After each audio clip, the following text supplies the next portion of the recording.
Pozdrav, dragi moj prijatelj. Raja moja lijepa. Danas sam kupio kućni grill jedan, pošto je hladno, ne možemo vani da grilamo.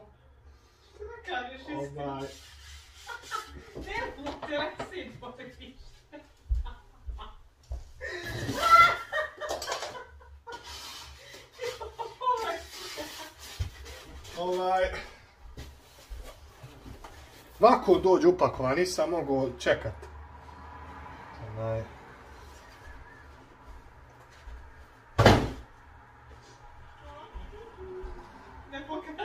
Dakle,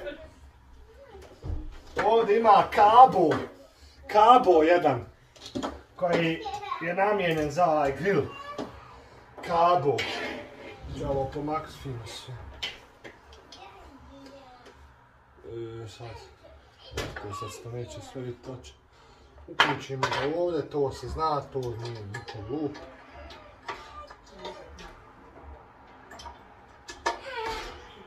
Evo ga.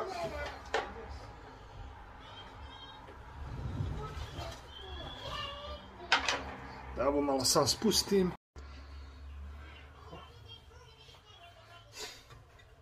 Jedna od meni dražih stvari je što mogu s ovom da podmazujem.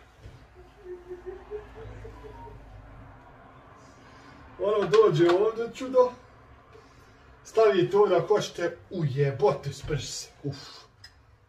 Jesi s bismilom, pa zato se isprši. Haj ba ljudi će misli da imam ženu groku. Bože sad čuvaj. Stavite ulje i ono sad se peče. I ulje curi kroz ovdje rupicu. To ti pričaš o roštilju? O roštilju, ja. Ovdje ulje dođe i onda podmažete opet i kruži to. Ide. Tako da bude meso sočno. Jedna od bitnijih stvari je da vam bude meso suho. Kad je mokro, onda puno može da puće puter. Može da puno da prska.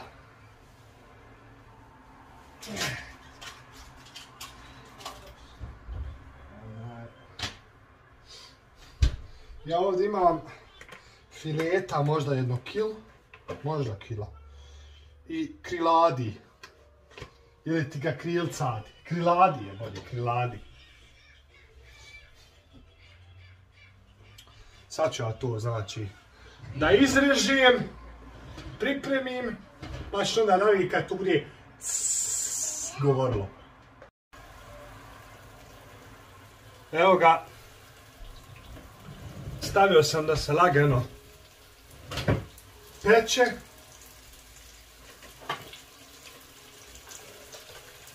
Uz ovo sam dobio i ovaj set za grill. Sve sam platio otprilike 60 eura. Komplet ovo.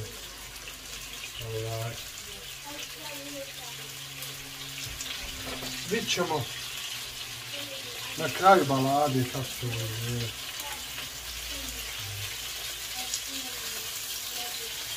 Ovo fino izgleda. Sad će još malo peče. Moram malo smažiti.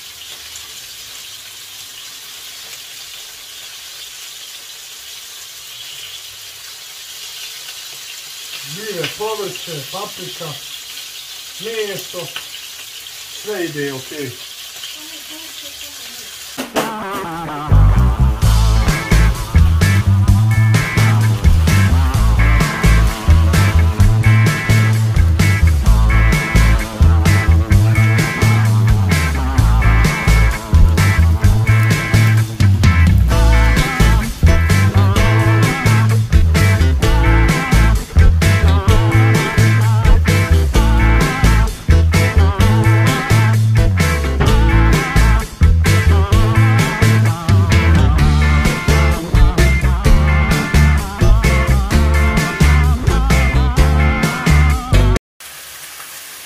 Evo kako to izgleda kad se speče u tanjiru.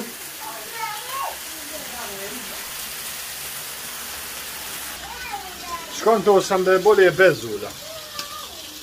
Nisam znao. Nakon što sam pola kuhinje isprskao. Ali bolje je sad bez ulja. Ne prska uopšte. Evo.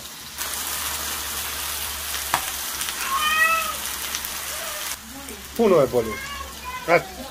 Pozdrav. Lajkovavajte. Subscribeujte se. Dijelite. Eto, gledaj tamo pogledaj, gledaj.